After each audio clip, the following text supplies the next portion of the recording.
How much time do you have? Hey guys, I'm not used to filming different directions. Lucas is going to talk to us about how he started his own security company. What I like about Lucas is he's not into this thing where you're competing against me. I'm going to keep quiet. I'm not going to give you any tips. I'm not going to lead you the right path. He's actually been very transparent. He's asked every single question that you guys wanted me to ask. So, Lucas, how'd you get started? So overall, I started in the private sector in the late 90s. Okay. Let me back up actually. Originally, I'm actually European. I was not born in the United States. I was actually born in Poland. Oh. I was born in a communist bloc, Soviet bloc country. Came here after the Soviet bloc has collapsed in Poland in 91. That's when it collapsed. I came here to US in 94. Went to school. Didn't speak a lick of English. And, Wow. Kind of came up the hard way, we'll call it. Of course, as a kid, you watch all kinds of law enforcement shows and everything else back home from America, et cetera, et cetera. Make a long story short, as I was going to school over here, I got interested in the private sector because the security has adapted a lot over the years. And back then, security was literally really legit. I mean, I was very impressed. So, got my guard card back in April of 98 on my 18th birthday. Wow. April of 98, yes. Received my guard card, and actually back then we used to work on pink copies for those of you old timers, if you know what I mean, the pink slips. Yes, yes, the carbon copy. Started doing that. I worked for a few companies. Had a great stint with one of the local malls here in San Diego when they were still in-house, and that's when I really got introduced to law enforcement, aka security. It was a great agency. We were issued body armor, duty belts, et cetera, and I was super impressed. Went over to work for another local company that was very proactive. Then I decided to, you know what? I think I know enough and I can do this on my own. Mm-hmm. So in 2000, I acquired my PPO. And I was actually one of the youngest PPO holders to my knowledge at that time. Wow. I was so embarrassed when I went to take my PPO test. It was actually in San Bernardino back then. Wow. I had to go from San Diego. That when everybody was showing their ID, I didn't want to show my California ID because it had the red stripe still, 21 and so. So I actually pulled out my passport and they're like, okay, well, they took it, but passed it and opened my first citywide protection services. Wow. And I ran that for about 5 years. I made a lot of mistakes. I'm not going to dispute. I made a lot of mistakes. Make a long story short, I had to shut the company down because of the mistakes I made. However, I learned a lot though too. I stayed in the industry from 05 all the way up until we started this citywide. But when I say I stayed in industry, I worked for several other in-house agencies, companies, so forth and so on. Then I met one of my business partners, Tom, and he was in a similar prediction as me. He had a company that wasn't doing too good. He also he was born abroad. He actually was born in Iran. Wow. Came here a little bit, if I'm not mistaken, 2002-ish, 3-ish or something like that. Okay. We met. His background was very similar to mine, like up and coming, and we just by chance we met up. We became very good friends. We're basically like brothers now. And one day there was an opportunity that came about, and which was 2012. And he said, "Hey, look, I mean, I've done my part with the first company. You've done your part. We both learned our mistakes. Let's do it right. Let's start off with training and security. Let's do it all at the same time." So we sat down, we've done a lot of planning.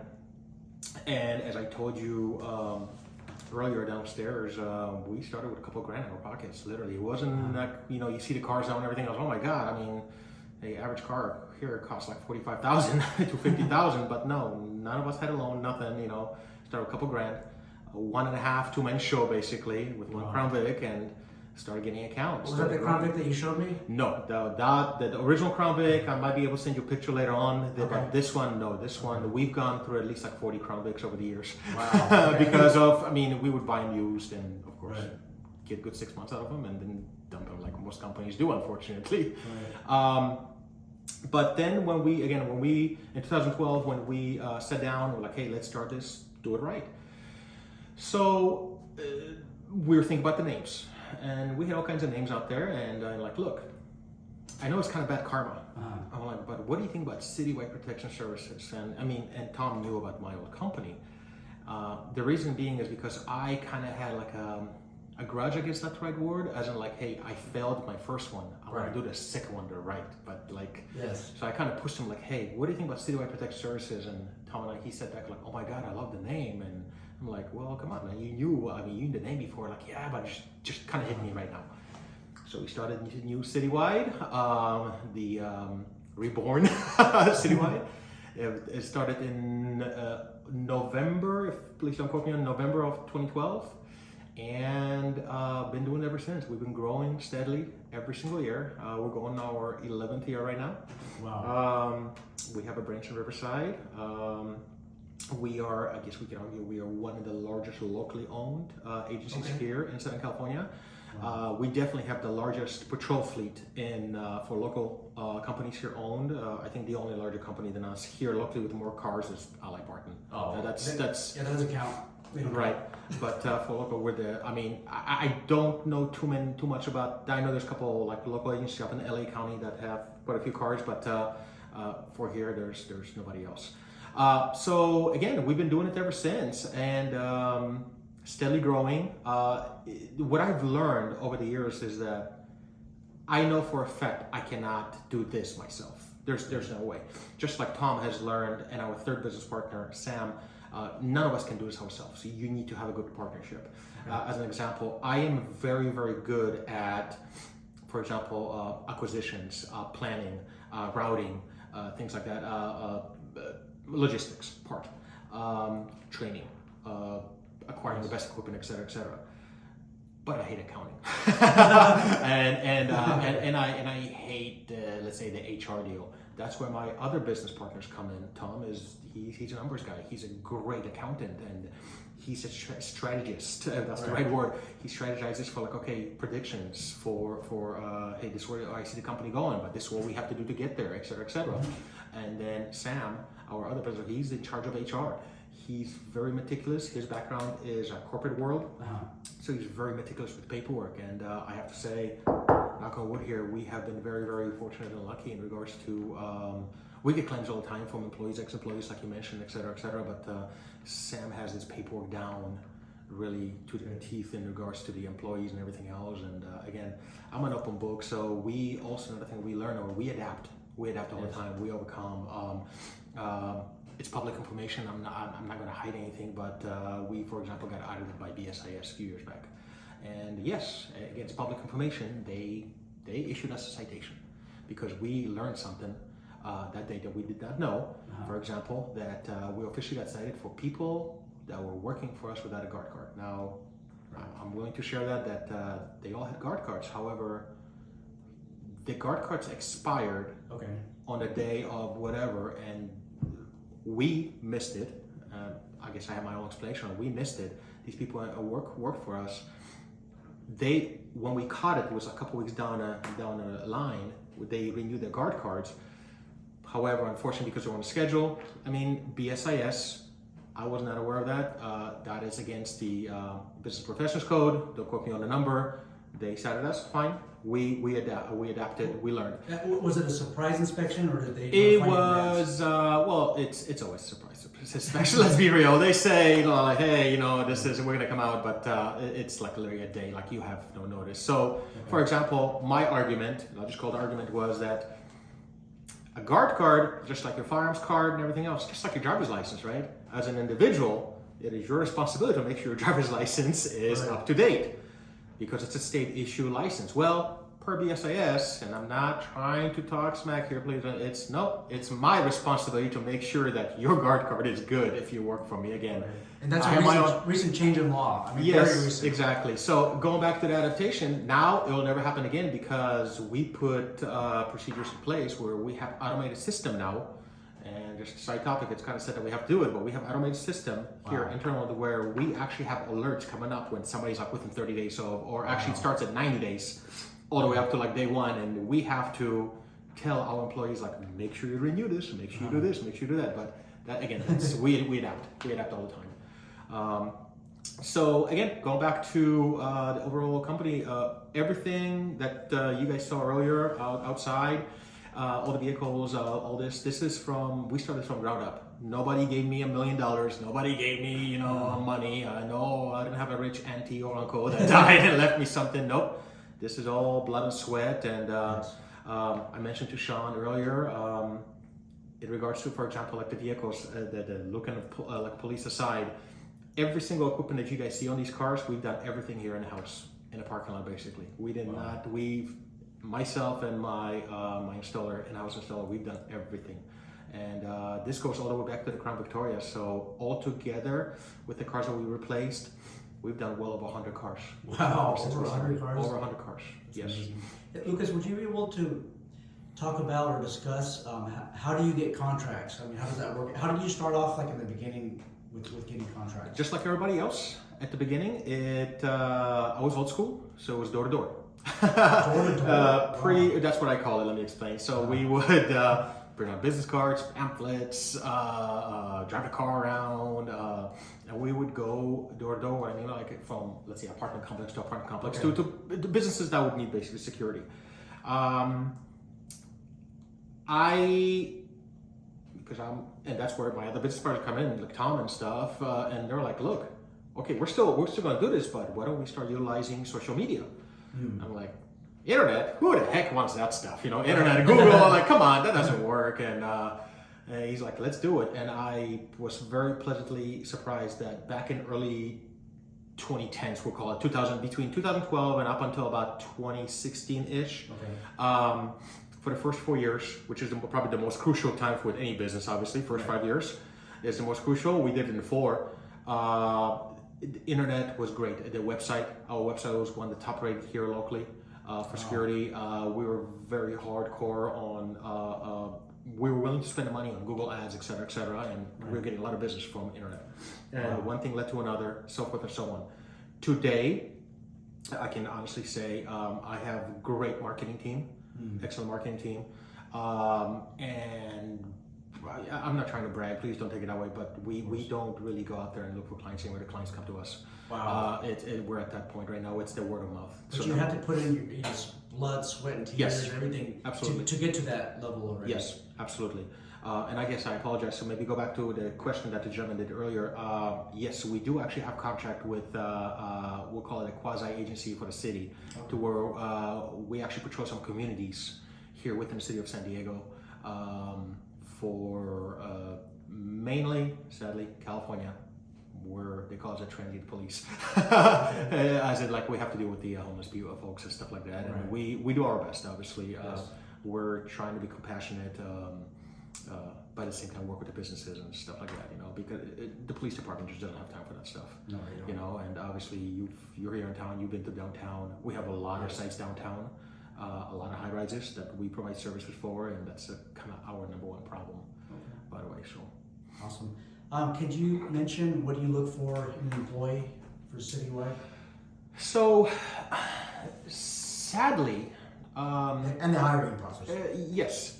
So, one of the biggest challenges that we actually have, I'm going to back up here a little bit, is actually finding the good qualified candidates for our company. I'm not, again, please don't take it like I'm not trying to be law enforcement or be a police department, no. However, I do have standards that I want my employees to adhere to do basically, to respect. And we have a lot of candidates that simply, for lack of a better word, they just melt. We literally have candidates where they would walk out of our orientation. They're like, this is too much. And I guess that's one. Did you say they walk out of your orientation? They walk out. We go through the paperwork. We officially hire them, and we're paying them for the orientation. And when we start, here's the policy and procedures. Here's the system. I mean, you have to learn how to use it, reports, and we have, on average, I'd say about 30% of folks that are just, this is too much. This is not what I was expecting. that's when I mentioned to you earlier, my recruiter's got a very tough job. He does his best to try to explain to folks via phone, this is what's expected of you. We're not a regular, hey, watch this empty parking lot type of a company.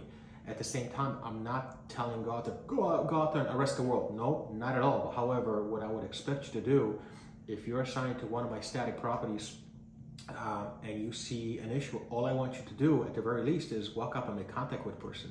That person tells you to, you know what, or something like, oh, by all means, okay, observe and report. Yes. But at least take the initiative or make your presence known, okay, in uniform that you're there. Sadly, a lot of people are just unable to do that. So going back to your question, I'd like to see people out there that are willing to take that initiative, Yes. that are willing to be kind of like outgoing, well, for lack of better words, that aren't afraid to make a contact. I mean, sadly, these days, there's a lot of folks out there, they just want to completely avoid the confrontation of any sort. Right. Now, we're not talking about fights here or anything like that, but I mean, how is it confronting when you're just walking down the corridor and you just say hello and smile to people, just you're a regular human being, and that sadly, like, And that's what all you're asking is for that type of contact. Absolutely. You're not requiring them to arrest people. Absolutely not. No. You just want them to make that, be that visual deterrent and talk to people, right? Absolutely. That makes Absolutely. sense. And then I want you to just report it. I mean, we have a great system. All I want you to do is, like, if you see a light out, take a picture of it and just put a nice, good sentence with the properly spelled words. You know, that, hey, this is what I saw, who, what, where, when, and how. I mean, it's very, very simple. And I'm sorry if I'm going to sound like really like a Debbie Downer here, you know, but a lot of folks out there, like, they're unable to even do that. And I don't know how these other agencies are able to overcome that or even work with it, because I mean, right now, I'll be honest with you, we're at 150. We should be about 170 right now, because we're at least 15% down, you know, on personnel, and because I like to think we're fairly selective. Yes. Okay, on people that we take, and yeah, does it bite us sometimes in the rear end? Absolutely, but that's when it comes to, like, hey, I'd rather put out the product out there that people respect and like than no product at all. And yes, there'll be people out there with many comments and like, yeah, these guys suck and everything else. Because look, Of course. as much as I want to, I can't control everybody. People will be people. I mean, you've seen it out there. You're out there every day dealing with the public, you know. Yes. But we're doing our best. That's all I can say. Okay. So right now, you have 20 spots? I have minimum 20 spots right now, yes. And 20 spots. that's between patrol and static sites, the standing officers. Wow. Armed and unarmed, by the way, so both. Okay, both. If somebody wants to apply for citywide, how do they go about doing that? They can go to our website, sandiegosecurityguards.com. sandiegosecurityguards.com. Go to employment, fill out an application, and I guarantee you, as soon as you click submit, if it's during the day, during business hours, probably within 10 minutes, you'll be getting a call from my recruiter. Wow. So you actually have a recruiter whose job is to simply look for Yes. for security officers. We are very heavily engaged with UEI, local colleges. We send our recruiter even to Grossman College over here locally to the police academy, and we tell folks, like, because I mean, there's people going through open enrollment, et cetera, Yes. people getting 832s, and we tell them, look, if you're interested, I know you want to maybe go into law enforcement eventually, but if you're interested, and meanwhile, like, come on over and basically let us show you what we have, et cetera, et cetera. We do the same thing for dispatchers, because, by the way, just to reiterify, we have, as far as positions, I need dispatchers, I need patrol officers, I need standing officers, and I'm still looking for a couple of good candidates for my instructors. Or one instructor, if he's got firearms and a baton, definitely. Okay. So we're always hiring, put it this way, we're always hiring. And pay-wise, I know that's going to be number one question. We'd like to stay competitive. Yes. So for unarmed, a regular officer, it's between 17 and 20 bucks an hour. We start you off at, by the way. So that's not bad. and for armed, we start you off at 21 to 25. Again, that's starting off. Starting off. So if you have the qualifications, and let's say you're in the top tier for both 20 or 25, you can only go up. I mean, I don't want to go into details, but I have people making a lot more than that here. So Wow. yes. Okay, that's definitely a good recruiting tool. Do any of your officers? I know that there's always some that want to be law enforcement. I mean, you being a former explorer, you see the drive for some of these officers that you have. Do any of them end up becoming law enforcement officers? Yes, actually, I had one recent one. He's actually even still. I don't want to mention his name because I did not call him, but he just got hired about a little bit over a year ago now. He's one with one of the local police departments. Awesome. Out in the area we're training at, as a matter of fact. He very happy. We're still friends to this day. We had another gentleman that actually came to us. His case was very unique. Again, I'm not going to mention his name, but he came to us. He was prior military, Marine, was hired as a CHP officer. And then one thing led to another. He had to leave in the middle of his probation, so he kind of lost everything and came to us. He was kind of a little bit down. I would say he's been with us for 2 years and worked his way back up. Went through, got rehired with CHP, went through academy all over again, and now he's an officer up in the LA area. He's off of probation period and off of training. All for this was like 4 years ago now. Wow, so yes, that's awesome. yes. So he's on there, and again, we still keep in touch. So absolutely. We have several officers that are currently actually in the process of getting hired. Now we wish them all the best. Absolutely. That goes back to our HR because the documents on the employees are so detailed. We have background investigators coming in here. They're stunned. They're literally stunned. It's like, oh my God, you guys actually keep better stuff than some of the agencies we deal with. So I take pride in that. I really do. Okay. Mm-hmm. Hey guys, if you like this video, please press the thumbs up button, subscribe if you're not yet subscribed, and share this video with others. Also, I'm looking forward to the comments and I'm looking forward to the dialogue as well. If you are interested in working for Citywide Protection Services Incorporated, go to the description box of this video or any of the videos that I made on Citywide Protection Services. Click on the link for more information.